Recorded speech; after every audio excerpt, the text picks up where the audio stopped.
Alright, quick video on my different grinders. So I also have a DF64 with the SSP Cast burrs in the other room. This is the Monolith flat, 75mm shuriken burrs. It's alright, it's a little slow to grind. It has a high pitch whine that I don't like when the motor's running, except on super low RPM where it's completely silent, but it's very impractical. And I managed to totally clog it up, or get it jammed, I mean, at like 20 RPM. Kind of neat, the chute removes, you can knock out the little tiny bit of retention that gets stuck there. Also it has a little bellows, which isn't like super nice, but it works. You get a little, like half a gram out, or a gram maybe at the most, mostly from what's in there. Variable RPM is controlled using this controller on the side. Kind of awkward if you have 3 or 4 grinders on your table like me. But otherwise, yeah, not too bad. The turbo button is handy, so usually you'll have a little leftover coffee, and then the turbo button goes to the highest RPM, which is 800. Not that high, but it's as high as it goes, and that helps shoot out the last of the coffee. So the thing I don't like about the Monolith is it does take some time to grind, especially if I usually do like 600 RPM, so it kind of straggles at the end, where it like kind of just keeps going. It keeps like, it seems like it's done, and then it finds like a little, there's, I don't know if it's popcorning or what, but it seems like it keeps finding a little more coffee, so that's when you use the turbo button. It speeds it up a little, but still, there's not a definitive finish. The P64, I think it's my favorite workflow-wise. You can use the dosing cup or straight into the thing. Oh, you do want to use the funnel. Oh, and the good thing about this, it comes with a really nice magnetic funnel, which fits nicely. It works for this, it works for that. Works on the DF64? No, actually I'm not sure if it does. It has a pretty quiet motor. This is on the highest RPM right now. This is the lowest RPM. The fridge is also making noise right now, so that's what you might hear in the background. Yeah, very quiet when it's when there's no beans in it. I find this is a 3D printed lid that I added on. It does help block noise, because the noise kind of comes out the top when you're grinding coffee. Very easy to adjust. It's a nice grinder. I like the look. It's pretty clean. You do need to use the funnel or the dosing cup.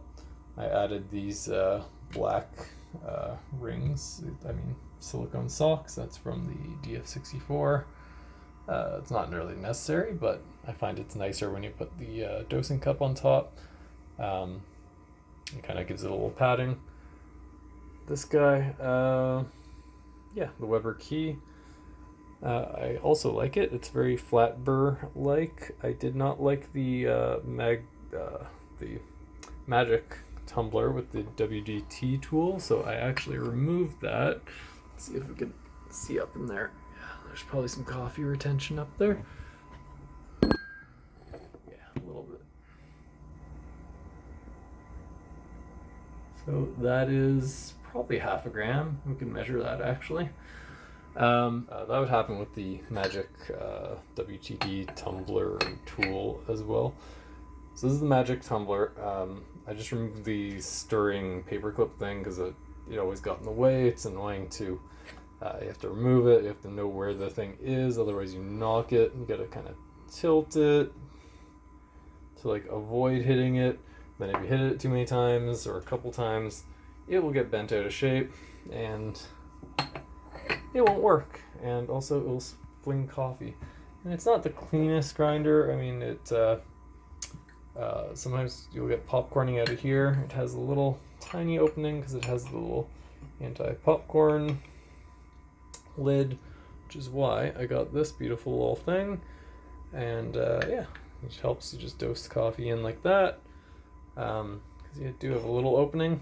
But yeah, especially at higher RPM, you might get some bean fragments that pop out. So not the neatest grinder, but I kind of got used to the magic tumbler just without the WDD.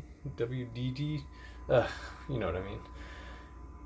Yeah, with that, it's better without it.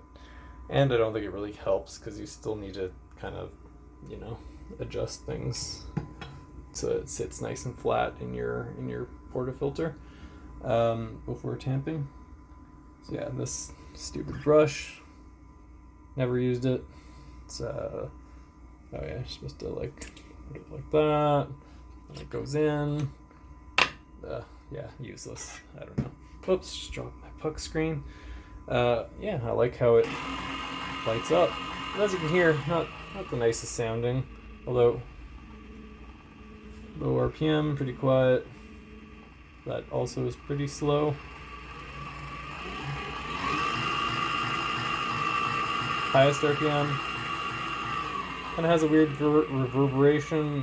Not all of them have that, so it depends on your luck. I like how the button lights up nice and bright, but only when it's on, as opposed to the blinding light on the Monolith. A little too bright, but I kind of got used to it and I turn it off when I'm not using it. The P64, it does not have a light. It would be nice if it had a light when you turn it on, but nope. Maybe in the future versions, who knows. Yeah, so what else? Oh, adjusting the grind size on this, super annoying. You kind of have to lift it a little bit, and it's not stepless, but it doesn't really make a difference because the adjustment size is pretty fine. And I find it's very flat burr-like in the flavor clarity. It's pretty good clarity, not too much body, but probably more body than this guy a little bit.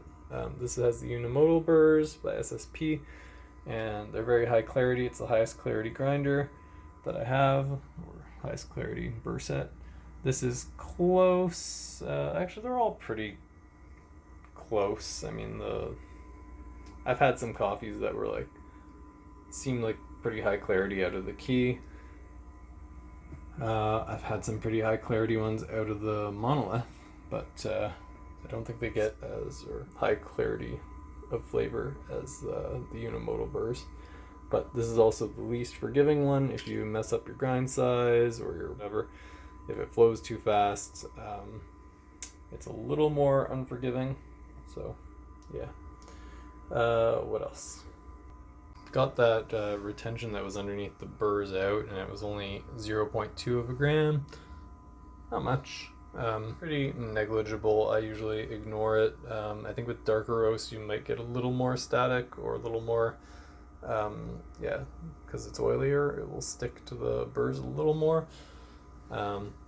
Or at higher RPM you might get static at the highest RPM, but if it's like 0.2 or 0.3, it shouldn't really make a difference. So I just used this little bellows on the P64, and I got out about this much coffee, which I'll have to empty to find out how much it actually is.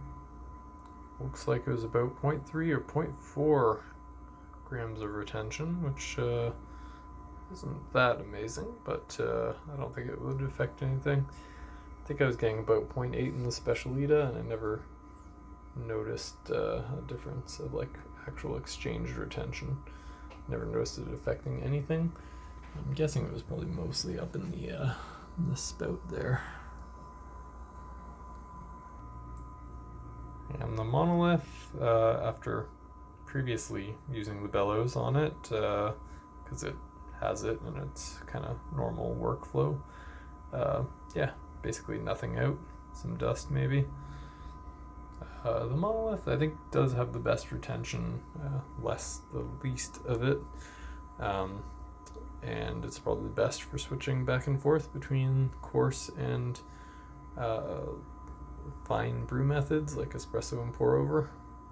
I did a test once, and Yeah, I mean, most of the grinders were fine. I did notice the P64 in that instance had more retention, and it affected the espresso fine grind. Kind of got into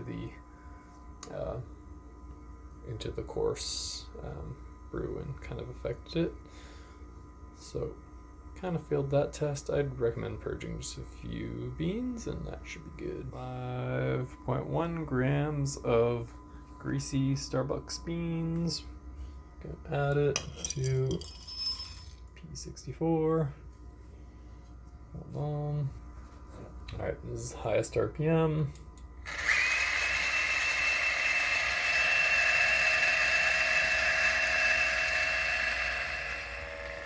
Give it a little tap. Not using the bellows. Don't know. Probably nothing else coming out. Alright, let's see. Okay, so we're going to take off the top part. 5.1. 3. What was it before? 5.1?